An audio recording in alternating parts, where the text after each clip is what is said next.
Hi, everyone. Welcome to Turning Point. I'm your host, Blaine Birch, co-founder and CEO at Dryrun. And joining me today is David Jenyns, the author of Systemology, also the founder of Systemology. David and I met, man, what was it? Maybe a year or two ago? Yes, goes quick. Might have even been coming closer to 3 years now when we ran the Business Systems Summit. Yes. Yeah. Man, time has sort of flown and also sort of been standing still for the last 18 months here. Yeah, I remember, chatting with you. And of course, I was really interested in what you're doing. And we'll kind of get to systemology later, of course, really interested in what you're doing with systems, with business systems, and of course, how important they are to make a business tick along. But I'd like to go all the way back to kind of where you got started and what sort of led you into that path. I think, like, if depending on how far back we go, I remember Way back. being way back, well, being at school. I remembered when we were getting to the end of it, I just wanted to get out there and make money. So I didn't want to go to university and go that traditional route. I thought, right, I'm just going to go where the money is. And I had a friend who was trading the stock market at the time, and he was telling me how much money he was making. That's always the way with the stock market. So Yeah. it caught my attention, and I did one of those weekend learn how to trade the stock market courses, thinking I was going to be Warren Buffett on Monday morning. And when it sort of rolled around, I realized, hang on, you have to have money to trade the stock market. I don't have any money. I've done this course. I took out a big loan to do the course, and now I've got nothing. I'm stacking shelves in a supermarket, working or living with my mum in a 2-bedroom flat. And I thought, well, I've got to find something else to do. And with the course that I went through, I found that a lot of people that went through it struggled with a particular charting package, and I was really good with the tech side of things. So I teamed up with someone I'd met on the course, and we created this home study guide teaching people how to use this software product to trade the stock market. And I was kind of helping more from a technical perspective. And it's funny, that product, when it first came out, did really well in the immediate group. But then I realized, just because it did well in that immediate group, for it to really grow, I'd have to start to spread the word and get the word out. Yeah. So that's when I kind of then started getting interested in marketing, and I kind of became the marketing arm of that partnership, working with my business partner in that space for a really long time, until they had some changes in the Australian financial law, which meant that you couldn't give financial advice without being licensed. So my business partner said, well, I'm going to head in one direction, and I headed in the other. I built up a bit of a team around me that was marketing the products that we had created. And I thought, well, what am I going to do now? I've got this marketing team and we've developed these skills. I thought, well, I'd start up a digital agency. And it was very early days of sort of search engine optimization. Like, we're talking back around sort of that 2005. It was a bit of the Wild West, and we'd done really well in a very competitive space, the stock market education space. So when I brought some of these ideas to small business, we will really be able to deliver for them. It was a case of they could give us $1 and we could turn it into $5. So Nice. That business grew incredibly quickly, and we built a fantastic sort of foothold, particularly here in Australia, as one of the dominant digital agencies. And then I kind of just got trapped in that business. It was a little bit funny. I think I was in the day-to-day operations of that business for about 13 years before I finally broke loose. I grew the business up to a certain size, had a good sized team around me, like a team of 13, and we were getting great results, but I very much was the bottleneck in that business. I was helping out with sales. I was onboarding new clients. I was helping to deliver the work. I was dealing with staffing issues and keeping an eye on invoicing and all the rest of it. And it's interesting because it reminds me of a lot of people we've had on the show, entrepreneurs. It's a familiar story where you didn't start life as, I'm going to be an entrepreneur. You saw a problem. And you said, okay, I'm gonna, and you just start building. You're going to solve the problem. And then it leads into the next, leads into the next, leads into the next. And so I find like you sort of built this business up over, over a decade. But I want to go back a little bit to like how, because you just kind of fast forward through that, but how did some of those experiences, what were some of the pivotal experiences while you were building that business that would eventually kind of lead into the Systemology? Like you kind of touched on a few, but what are some of the stories that you remember that were kind of had a real impact from that time? One of the big ones was I remembered I was reading a book called The 1 Minute Millionaire, and it told this story of a guy called Paul Hartunian who sold the Brooklyn Bridge back in the US, and they were doing some renovations on the Brooklyn Bridge, and he was seeing it on TV, and it was almost like fireworks, he said, went off in his brain.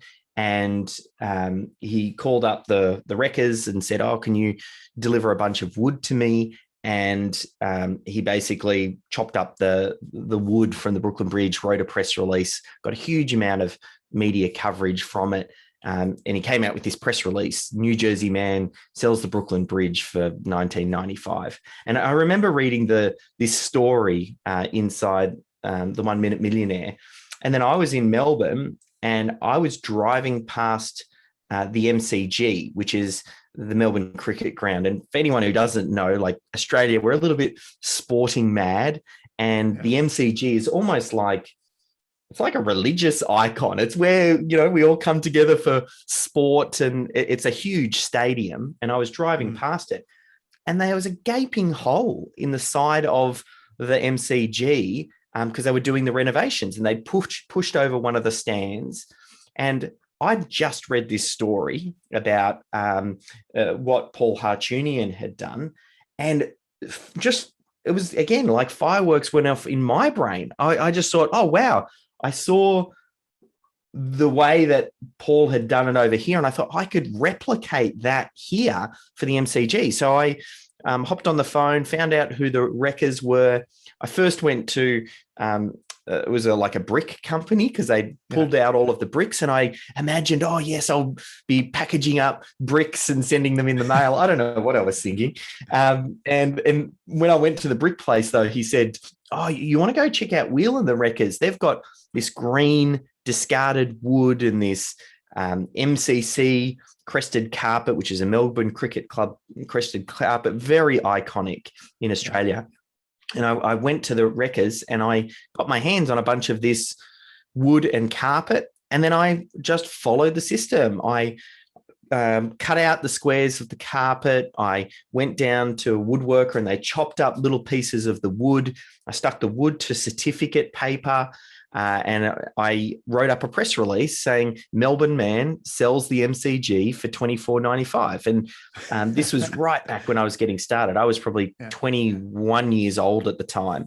And I sent that press release out, and within about 24 hours, I was absolutely mobbed. I was on the Today Show. I was on Nova Radio. They had newspapers come out doing articles, magazines, and it was just this wild roller coaster ride of just being in the right place at the right time, seeing an idea, able to connect the dots.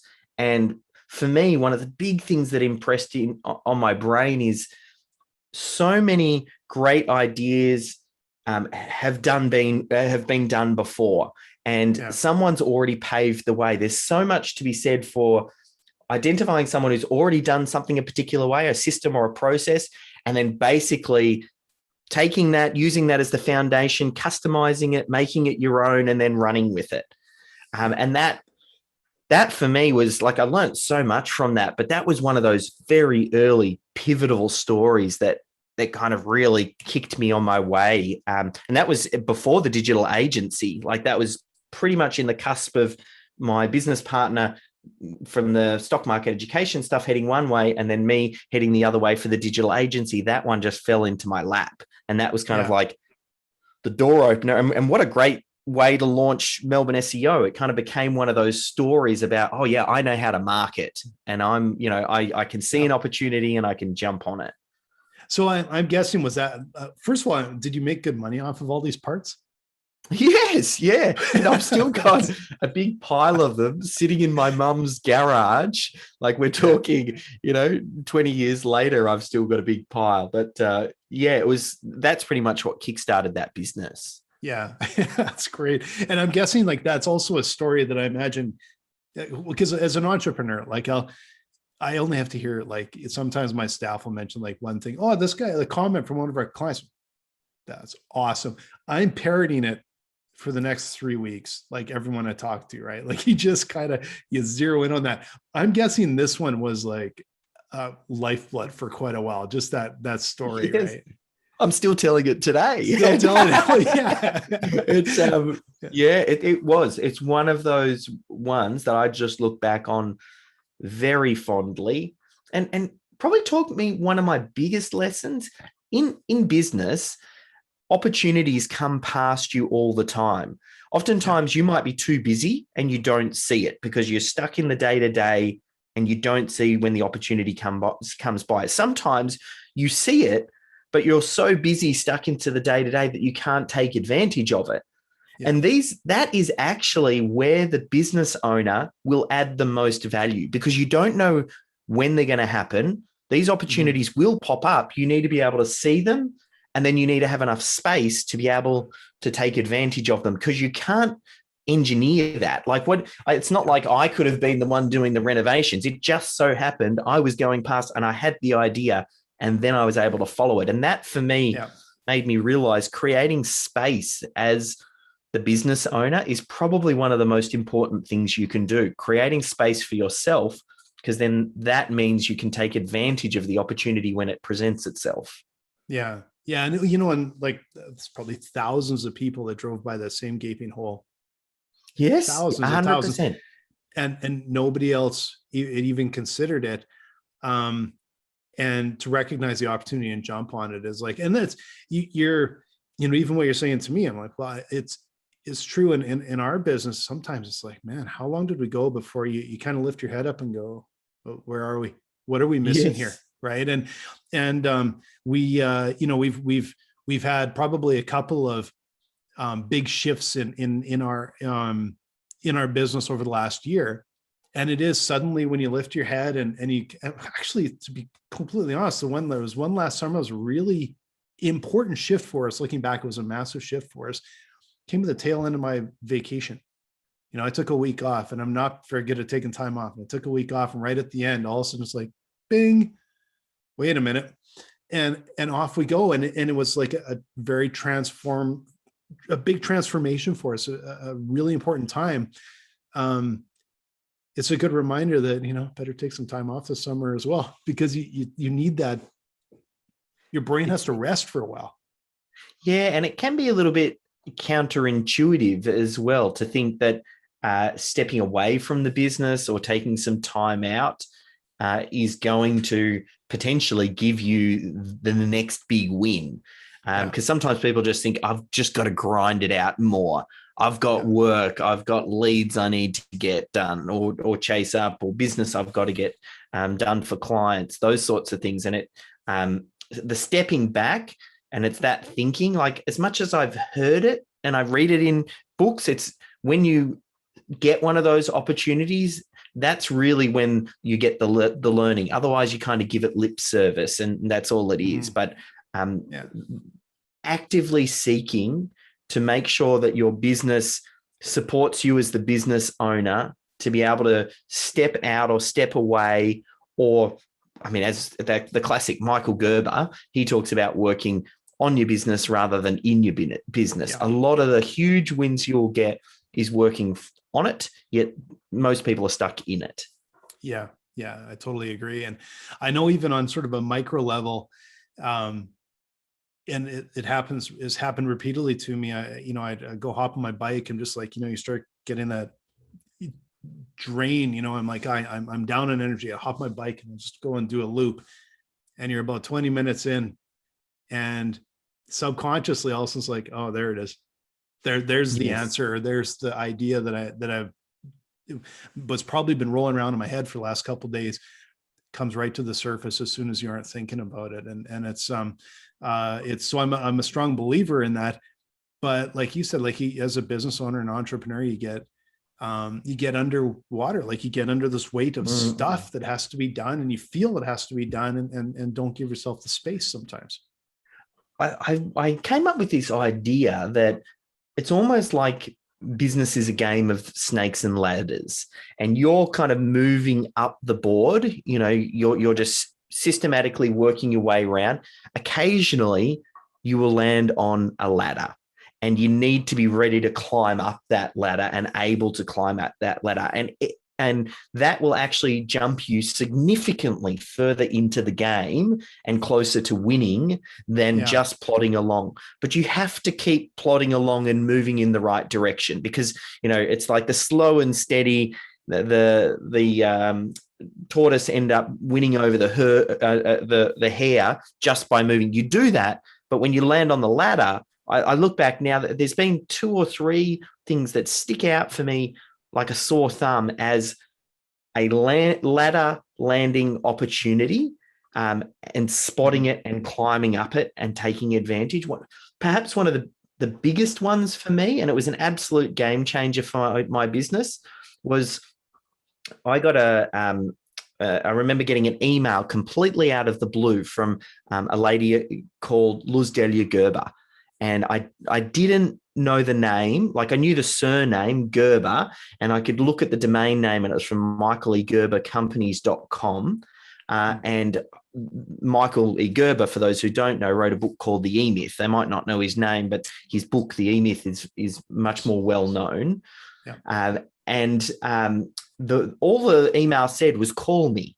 Now, I knew, looking at their website, that they were based in California, and I was based in Melbourne, Australia. So my early morning was their late afternoon. So I picked up the phone and called. It just said, call me, and then had a phone number. And this was probably, you know, I'd been working in the digital agency now for, you know, it was towards the end of the digital agency. So probably I'd been in that business for about 12 years. When I called, Luz Delia answered, and she said, look, I had come across your stuff. I happened to see you launch your first book, because I've got my first book was called Authority Content, and I self-published that one and launched it. And she, for however it happened, came across and saw me launch that book. She watched me post a few videos, looked at some of the emails, and she said, I love what you did for your book launch. Michael Gerber has just turned 80, and he's about to release the final book in his E-Myth series called Beyond the E-Myth. And for the first time, we want to self-publish as opposed to go through HarperCollins. And we're looking for someone who could help to launch his book. And I was like, oh, okay, well, I don't launch books. This is not my profession. We run a digital agency and I launch mine, but this is not what we do. And she said, I'd love it if you would launch Michael's book. And I was like, oh, yeah, I'd love to.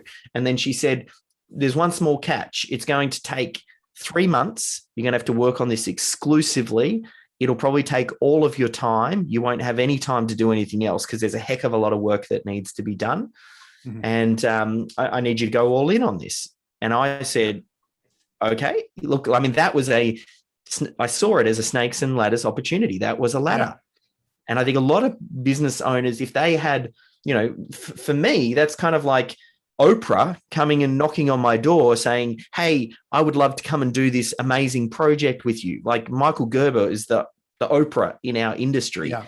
And a lot of people wouldn't be able to step away from the business, wouldn't be able to take the time off and work on that opportunity. But I'd built my business to a point where it was functioning quite well without me, and we had an operations lady. So I stepped completely out of my business into Michael's business for 3 months, worked exclusively to launch his book. And I mean, to cut a long story short, the book was a huge success for Michael. It was the first one for him that became an Amazon bestseller in 24 hours. And for the launch, he flew me over to Carlsbad, California, to attend an event he runs called the Dreaming Room. And I attended that event, and at the end of that event, it was the night before, like the last night, Luz Delia comes up to me and she says, "Oh, look, Michael's running this mastermind in his like suite." It was like one of those presidential suites at this schwanky hotel in Carlsbad. And she said, he's running this mastermind. You know, Michael's 80. We're talking about the future legacy of Michael Gerber's work. You know, what's going to happen when he kind of passes on. And we've got this little mastermind. There's pretty much the who's who of business who's been coming. Look, I wanted to get Tony Robbins along to do the facilitation for this group, but it didn't line up. It's fallen through, and we don't have a facilitator. And I had another snakes and ladders opportunity. I said, well, if you don't have a facilitator, I'm happy to do it. If you can't find anyone, this is at the 11th hour. I said, I'll volunteer. She said, leave it with me. She came back the next day and said, yep, we'd love you to facilitate the group. So after the event, here I am standing in Michael Gerber's presidential suite with the who's who in business all sitting around on couches. I'm standing up the front of the room with a flip chart, and we're talking about the future legacy of Michael's work and what he's going to do with it. And it was just an absolutely amazing opportunity that I just kind of followed just to see what would happen. I look back and go, these sorts of opportunities, again, you don't know when they're going to appear. You just need to be able to take advantage of them. So I always think I was fortunate that I could follow it. The primary objective of every business owner needs to be to build the business to a point where it works without them, so that they can then take advantage of these opportunities when they pop open. And I mean, that whole opportunity has opened more doors than I can count. Like Michael wrote the foreword to the Systemology book. He's introduced me to so many people, and the association and having him endorse my work has been an absolute game changer. And that's probably what's got me, as we talk about it now. It's like, that was just another one of those big opportunities. And I look back like the MCG story, same thing. Like that was another pivotal moment. Yeah. And it's like, and it's interesting because when I've never really thought of it that way, but so I can picture even in my last business, I had a digital agency, a little different than yours. We weren't doing SEO, and that we were building interactives, museum displays, all kinds of stuff like that. But we had some of those moments then, but I'm starting to think of some of those latter moments we've had just since we started Dryrun. And one of them is funny because it was to me, it was an obvious, but not long after we launched into it, called us up and said, we selected you as a top 10 new app. Do you want to come down to San Jose and be part of the $100,000 app showdown? You do a pitch and all this stuff. And then like, should we give you a few days to think it over? Who thinks that over? Like, I don't need 2 seconds to think that over. So that was one of those, an obvious ladder, but I was shocked that, I kind of was like, are you telling me other people have said no to that? Like, really? But what's interesting though, is when you're talking about the snakes and ladders sort of thing, one of the things that came to mind was, and it's a little bit different than the game, but sometimes you have to recognize the snake and you have the option of stepping over it, right? 100%. We did. We only talked about the ladders, but snakes and ladders, there are snakes too. Yeah. And unless you're well prepared, if you land on a snake and you something that is, I don't know, what's a negative opportunity, like something that happens by chance. Let's say a family member gets sick, or someone in your team has to leave abruptly, or like you will there are also snakes that you will land on, unforeseen negative circumstances that you need to be prepared for, or it's going to take you all the way back down to the bottom of the board. Well, and I'm also thinking of the ones that are you just have to say no to.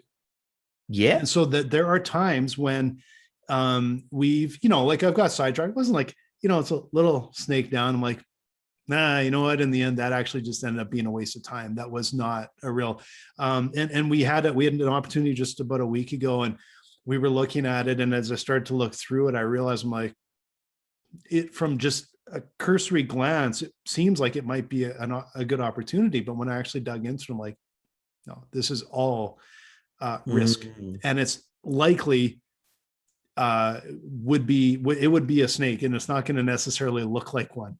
And as we talked it Yes. through, we realized this is when we have to say no to, and it became very clear. But it's easy to sometimes take the wrong one, and it takes you off that path, and it takes you the wrong direction, and then you're just working your way back, right? Yes, yeah. And it's the more of those that you evaluate, as you know, the better you are Better yet, at seeing them. determining and spotting it in advance. And you're like, that's a snake, that's a ladder. And I don't know if there's a way to shortcut that, because part of the process is you kind of have to land on some snakes to figure out what a ladder is. So it's, yeah. I will say though, that this one of the real fundamental differences for me when working on Dryrun now, for especially with my last business, was I have a really strong set of mentors and advisors that I really lean on, and sometimes they'll bring that experience. That is that shortcut, and they'll say, yeah, that looks good. This, but here's maybe some of the negatives on it. Oh, thanks for like, it is a shortcut, right? It's and entrepreneurs talking to each other. It's like, yeah, well, I did this. You might want to think about that. So sometimes there are, but a lot of it is the school of hard knocks. That's where you learn, and that's where you start to recognize, the things that you have to say no to. And you're right, as far as like the shortcuts, looking to someone who's done it before or seen it before, who can give you wise counsel, and even just kind of following in someone's footsteps, like thinking in terms of business. Most business problems many business problems have been solved before. There are other businesses that faced similar challenges that were able to overcome those. And working with a mentor who might have already solved that or seen that, or I've seen that problem before. Yeah. You need this system or that process, or you need to do it this way, or avoid that snake. Like 100%. I know when I think of the Michael Gerber story, and I learned so much stuff on that little mission. One thing that stood out for me was Michael works with a bunch of co-authors who write, E-Myth for accountants, E-Myth for lawyers, E-Myth for plumbers. And one of the strategies, once he co-writes them, he likes to help them launch the book. And when Michael worked with me, they'd never really launched books before because they'd been working with HarperCollins, but they wanted to offer that as a service to their co-authors. So he brought in the expert, which happened to be me. And one of the things he wanted me to do as I went through the process was to actually capture what it was that I was doing, so that he could then reuse that and reshape it for when he worked with his co-authors. Yeah. And I thought, wow, that's incredibly astute. If you've got a problem in your business, you find out who's already solved it, get them to show you how they solve it or do the problem, and then turn that into the system or the process, which then solves it permanently. That's actually how I came to meet you, Blaine, because I got that idea when I worked with Michael. Then I ran the Business Systems Summit, which was, hey, let's get a bunch of experts, have them come in and share a system and a process that they use to solve a particular problem in their business. Mm-hmm. And that becomes a real shortcut for someone to be able to build a business, like a template, a system, or a process. That's an 80% solution. Then you take that 80% solution, you do the final customization to put it into your business, and then now you have overcome that problem. And that's something now, I always look to that first when I'm looking to solve problems in business. Who do I know who's already solved this or already has the answer? And it's the it is that is something like, for something a little bit more complex, it's not just advice. It is that system, like you're talking about publishing a book. It's not like, well, you self-publish, or, this is a great tip, but it's the system that actually makes it successful. Is there's a lot of meat in something like that. So I can see kind of how you get more and more attracted to that, the real concrete step-by-step, that guiding those goalposts that kind of move you along. I want to kind of dive into that a little bit now. Like, so, because these are really interesting experiences. How did this start to lead into Systemology as a book and a philosophy and I guess a brand in a way? So after the digital agency, we found out we were pregnant. We were going to have our first son, and when that happened, I had that another moment where I thought this is going to be a turning point for me, and I thought, I flashed ahead into the future thinking, what's going to happen if I keep working the way that I'm working right now? And I didn't want to be that dad who is always too busy, who works the mornings, the evenings, the weekends, and was never really present.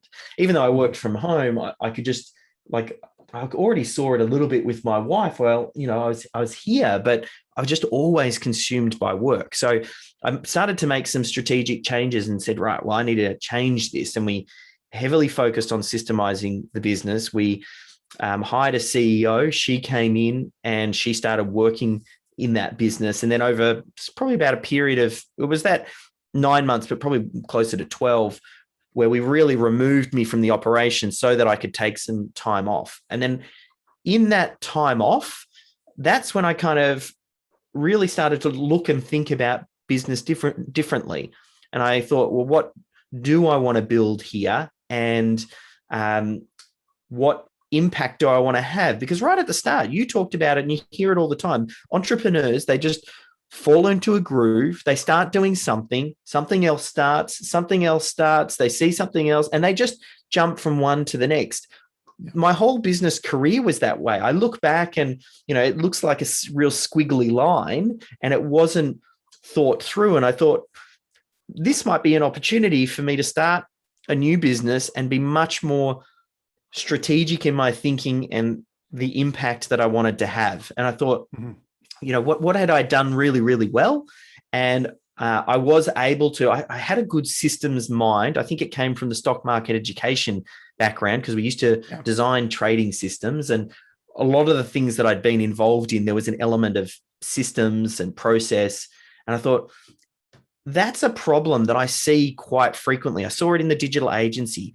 Business owners that become the bottleneck, that struggle to step out of the day-to-day operations, that grow the business to a certain size, but then get trapped. And I thought, that was me. I was trapped in the digital agency for about 12 years, where I thought, this business is different. I can't systemize the digital agency. My team's too creative. They won't follow systems. Google keeps on updating its algorithm. I can't create a system there.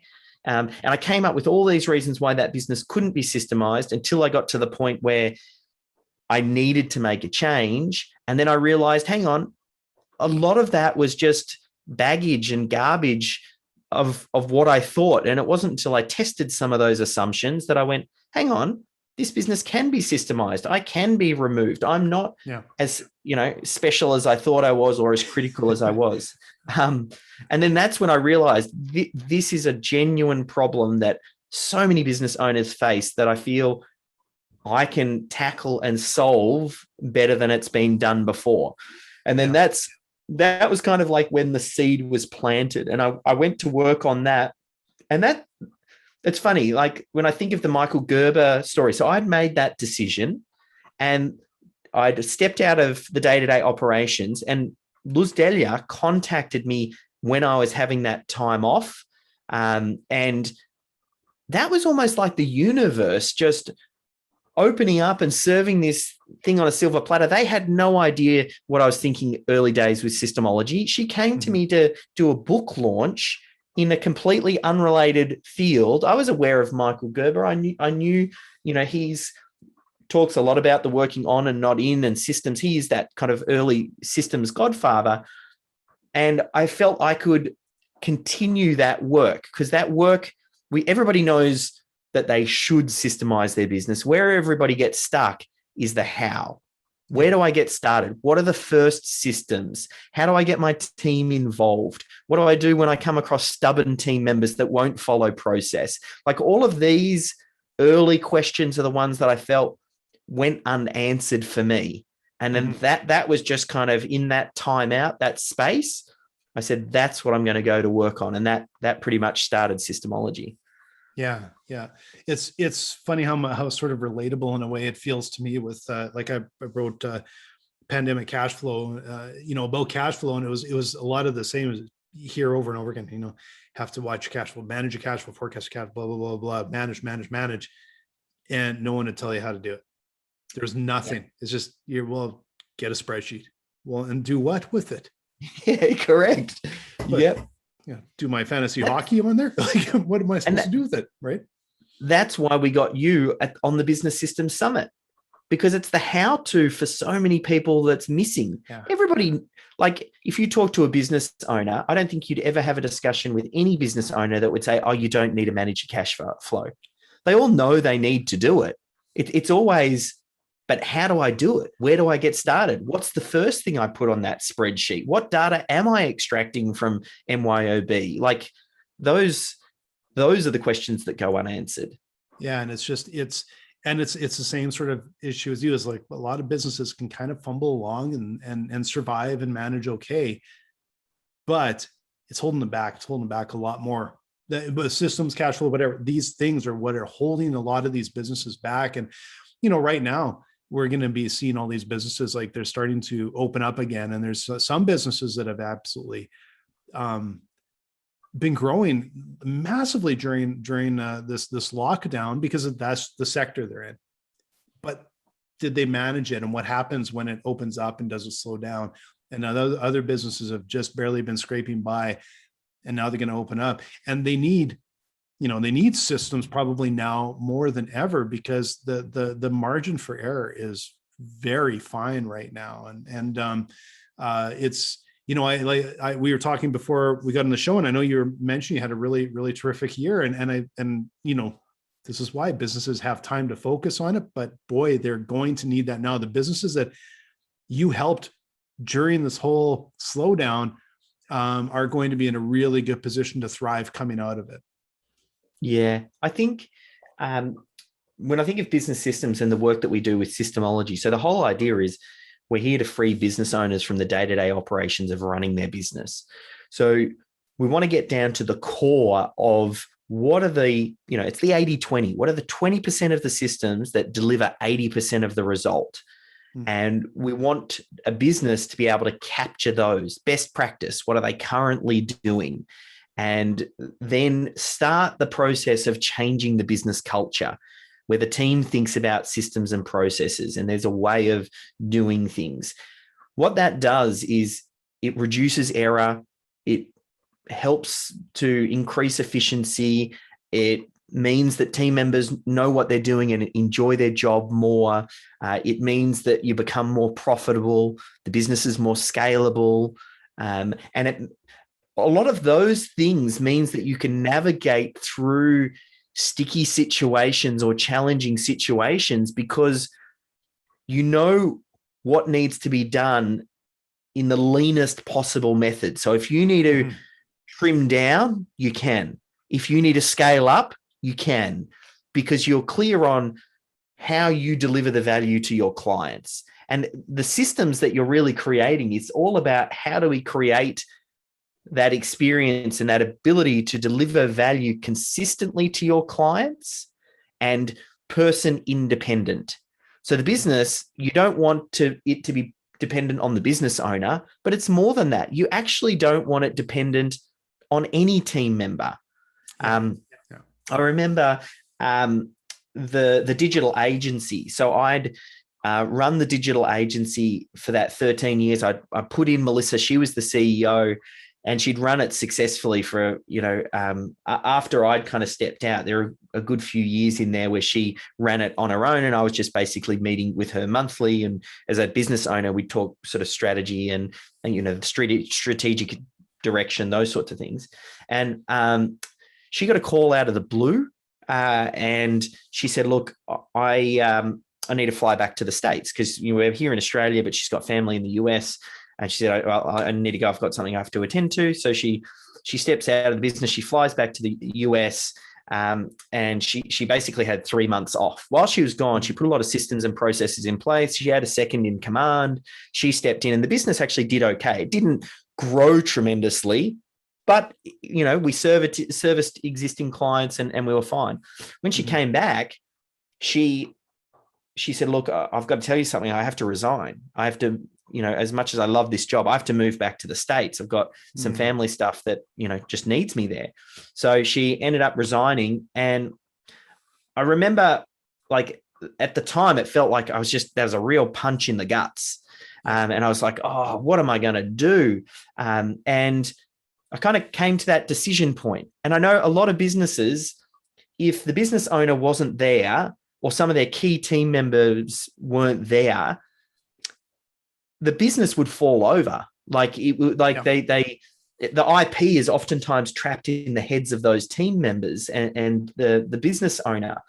But because we created the systems and the processes, it created an option for me that I didn't previously have. It was like this optionality. I had the option. I could either plug someone else back in, or what we ended up doing is I actually sold the business, because I went to market and I said, look, my operations person has resigned. This would be a perfect opportunity for someone to kind of step in. It's been owner managed. It's been like a manager managing the business for the past few years.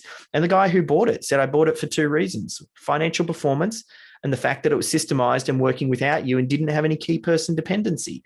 And for me, that was like, that was just an option that came from systemizing. Again, it was just another one of those things that reinforced to me that this is important. Everybody knows business systems and processes are important. For whatever reason, a lot of business owners, they have the baggage and they say, yeah, I'll get to it. Or maybe they've tried to systemize in the past and failed. And then they've said, I'm not a systems person. And then they abandon it. And I want to kind of reignite that fire in people to say, not only is this important, it's urgent, and there's a better way for you to actually start this process. It's natural that the business owner doesn't like systems and processes. I don't like writing systems and processes. Like I've written a book on systemizing a business, but I really dislike opening up a document and writing detailed step-by-step how-to processes. That's not my thing. But I've developed a way that we can extract the IP and what team members are doing in a way that happens without me. That's one of the things we talk about in the book. Systemizing is a 2-person job. You have a knowledgeable worker, and then you have the systems extractor, the person who sits down with that person, watches what they're doing, and creates the process. That idea alone is a game changer. So I've tried to string together all of those insights, and that's what Systemology is. It's a 7-step process to systemize a business, and it's been very well received, and something that I'm incredibly passionate about, because I've had so many snakes and ladders opportunities, and I want the business owner to be able to take advantage of those ladders. They're there. Yeah. You've just got to have the space to take advantage of them. Well, and you also highlighted there's like it lowers the risk on the business right from the start. Like you said, if someone leaves or there's some sort of change, you hit one with snakes, you're going to weather that a lot better. But all the way on the other side, you're adding value into the company. And, selling a service company is not the same as selling like a product company. Like, it's a tougher sell, but you've built in that equity into that company because you had systems they could buy. It wasn't like I'm buying a client list. Like, no, you're buying the systems. You can run this thing and make it as profitable as you did. Right. So there's a lot of compelling reasons from sort of start to finish to build those systems into the business. And for those of you, there's probably a lot of people out here haven't had the opportunity to read the book yet. And where can they find the book? Here, there it is. Yeah, there we go. I'm not sure if people they might just be listening to it, so you can't see. I'm holding the book up, but if you head to It's systemology.com/book, or you can head over to Amazon. And if you're listening to this, I mean, you're listening to a podcast, we do have the Audible version as well. Michael Gerber reads the foreword. His wife makes a little cameo, and it's a great way to kind of work through it. But it's systemology.com/book. The whole idea is to create time, reduce errors, and scale your profits with proven business systems. That's kind of the little tagline there. And that's really the best place to start. I wanted the book to be useful and complete. So, I mean, we have some different other options. You know, we have an online program, and we certify people. We call them systemologists, and they work with business owners and they help them implement systemology in their business. That's another option as well. But just start with the book, see if it resonates with you, put it in the hands of the business owner, put it in the hands of the operations manager. And if the methodology connects, allow it to be the catalyst, that first sort of domino that you push over that starts a chain reaction. You want to build a systems-driven culture in your business because it's a game changer. And I feel systemology is a key part to start that process for you. If you're just not sure where to start, it answers those first few questions. Where do I get started? What systems do I do? How do I get my team involved? That's what systemology is. That's terrific, guys. Check out the book and check out systemology.com/book. Well, I'm guessing systemology.com might also be an interesting site to check out. Is there, and how can they get hold of you, David, if they would like to connect with you somehow? Definitely through the website. There's links to like a contact us form. There's if you want to look at some YouTube videos, I'm on social media as well. So you can connect on LinkedIn or message me via Twitter, whatever your preference is. Just start to engage. Building a systems business doesn't happen by accident. You need to make the decision, and you need to then keep feeding your brain and your team's brain with this stuff. And the benefits are so worth the effort. So hopefully someone does take that next step and makes a start. And I'm happy to try and support or answer any questions that anyone might have. Yeah. Well, thank you so much, David. This was a really fun conversation. I could go on for another hour on this stuff, and a bunch of the snakes and ladder moments that, bring so many things to mind. But this has been a terrific conversation. And thanks everyone for tuning into the show today. Again, I'm Blaine Birch with Dryrun. If you're looking for some help with your managing your cash flow with financial modeling, or if you're a CPA or an accounting professional looking for a way to help advise your clients, please look us up at dryrun.com. We'd love to talk with you. Thanks again, David. It was really a terrific catching up. Pleasure. Thanks, Blaine. Thanks, everybody.